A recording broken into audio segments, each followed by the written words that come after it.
Hey guys, this is Springer.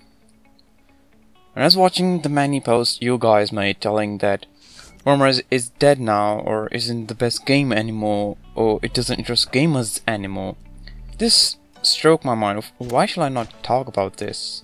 Maybe I can come to a conclusion. So basically what most people say is, as far as I've heard from most of the people, that Warmerise was at its best in 2014.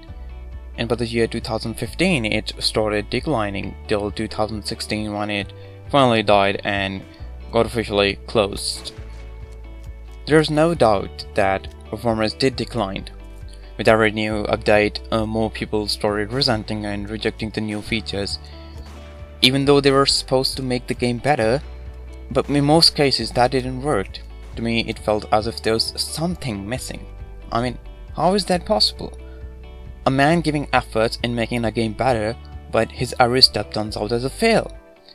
This didn't sound so correct to me, so I went back to find that one update, that one particular update that resulted in the decline of Warmerise, and probably the first update that faced rejection by the Warmerise community. It was all back in May 2015 when Max brought a new update in which he sort of implemented a change in the servers by buying cheaper servers. As being a solo developer of this game, it's obvious he can run into financial loss, so when he bought the cheap servers, the problem of FPS and lag arose for the first time. I remember I had a very low specs laptop and it was able to run the game on 150 plus FPS. Even Max used to have 200 plus FPS before, and there wasn't any problem of lag after the update till now. The problem of FPS and lag is still with us. This is the main difference I could find that I assume is the major cause of why Warmerise declined, despite the addition of numerous awesome features. Just a few days after that update, Max had to bring another update, the 2.2.4 called Almost Smooth, in which he attempted to improve game performance but couldn't bring back the real good performance. No matter how many new awesome features you add, if the game isn't smooth, nothing can make it more joyful. If my idea is not entirely wrong, multiplayer games have a great disadvantage over single player offline games, as in order to have fun in a server, not only that you require to have your own game working properly, everyone present in the server needs to have their game working properly so as to get a fair match, with no one complaining about his gameplay. That is only possible if the requirements are set low enough that everyone can easily get a smooth gameplay. Warmerise is not supposed to require high specs. Its own introduction said that it provides both quick access for some fun lunch break action and tons of maps, weapons, vehicles to ensure your long-lasting gaming experience. I'm sure nobody gets on their high-spec gaming computer on their lunch break. What does that mean is that you can play it easily on even low-spec school laptop or something. But currently, you need some really good processor, high RAM and boosters to get a good FPS, and super fast internet to ensure minimum lag. Now I asked for your guys' thoughts about the reason why Warmerise declined, and as I had expected, I got some really good replies, which showed that the Warmerise community did have things to say about it. So let's review what some Warmerise player has to say. Firstly, we have Seth. Seth pointed out a very important point in his post, that Warmerise is not advertised anywhere. There's a very rare chance for players to find this game.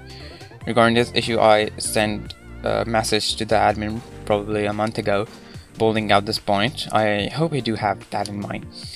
What I suppose is that Warmerise will start getting advertised once the main game gets on WebGL and its light version gets ready to be placed on hosting site. Another poster we have Zero.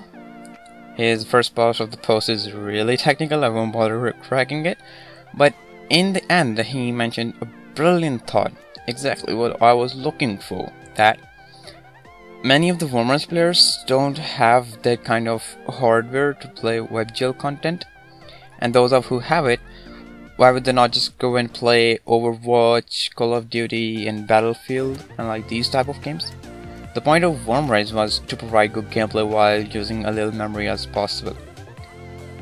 You're absolutely correct, Zero. If I recall, Warmerise is supposed to be a lunch break action fun. Okay, moving on to the longest post of the topic.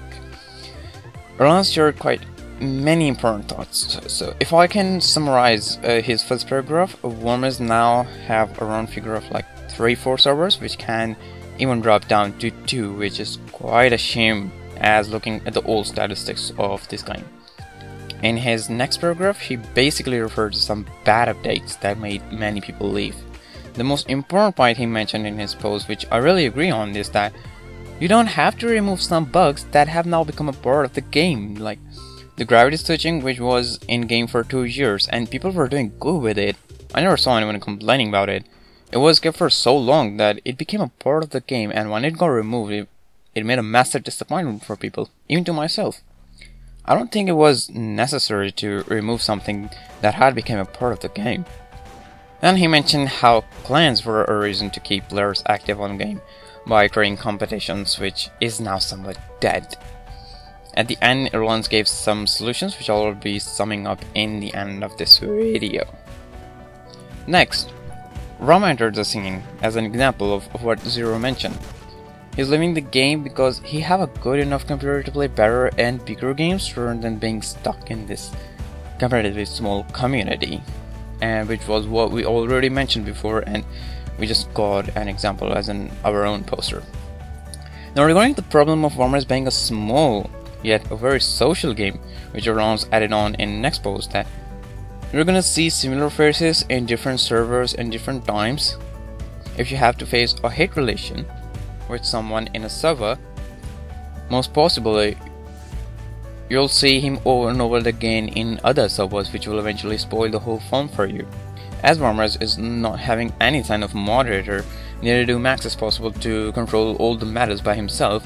The spread of hate is very much impossible to demolish right now. So the social part of Warmerise itself is yet another factor to bring the game down. These numerous problems are what have been causing Warmerise to decline, and now that Warmerise restored it, these problems are not letting the game to rise as much as this game is capable of achieving. The main purpose of this video is to sum up the major problems that are damping the success of this game. I believe now that we have a sum of all the problems, finding a sum of solutions won't be so hard.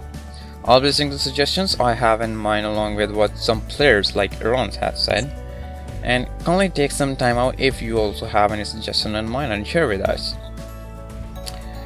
And thank you for those people who did take out time to share their words in the post. I really appreciate that, and I believe we are all together in making Warmerise great again. Thank you guys for watching. This has been Deathbringer.